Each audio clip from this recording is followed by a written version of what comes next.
রায়গঞ্জে বাস টার্মিনাসে 1 কোটি টাকার বরাদ্দ ঘোষণা বিজেপি সাংসদের। তহবিল গ্রহণের দোলাচলে রায়গঞ্জ পুরসভা। রাজনৈতিক তরজায় তপ্ত রায়গঞ্জের রাজনীতি। এই প্রকল্পে 1 কোটি টাকা তহবিল বরাদ্দে প্রস্তুত জানান বিজেপি সাংসদ কার্তিক পাল। এখনো চূড়ান্ত সিদ্ধান্ত নেয়নি রায়গঞ্জ পুরসভা। উন্নয়নে কেন রাজনীতির রং দেখা হবে প্রশ্ন স্থানীয়দের।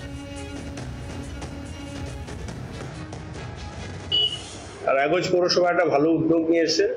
রায়গঞ্জে সবসময় যানজট, তার জন্য আমাদের যেটা পুরনো এনএইচ এখন সেটা স্টেট হাইওয়ে, সেখানে নতুন বাস স্ট্যান্ড তৈরি হবে।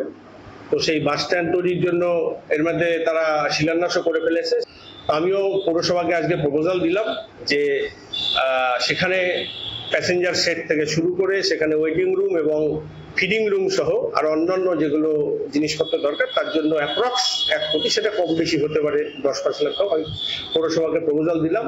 এবার পৌরসভা যদি আমাকে সেই প্রপোজাল অ্যাকসেপ্ট করে অবশ্যই আমি আমার যে পিলারের ফান্ড আছে সেখান থেকে সেই টাকাটা আমি স্যাংশন করে দেবো, যাতে বাস স্ট্যান্ডটা খুব তাড়াতাড়ি এবং খুব ভালো হয়।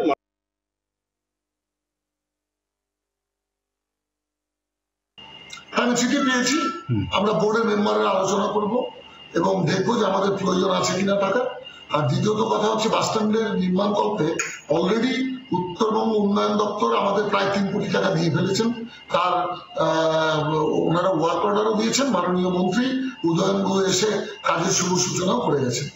আর অপরদিকে আবার আমাদের এই 9.5 বিঘা জমির বাউন্ডারি ওয়াল করার জন্য সম্মানীয় রায়গঞ্জের বিধায়ক শ্রী কৃষ্ণ কল্যাণী মহাশয় অলরেডি 40 লক্ষ টাকা দিয়েছেন, তারও আমরা ওয়ার্ক অর্ডার দিয়ে দিয়েছি। বাংলার আওয়াজ, বাঙালির আবেগ, জি 24 ঘন্টা।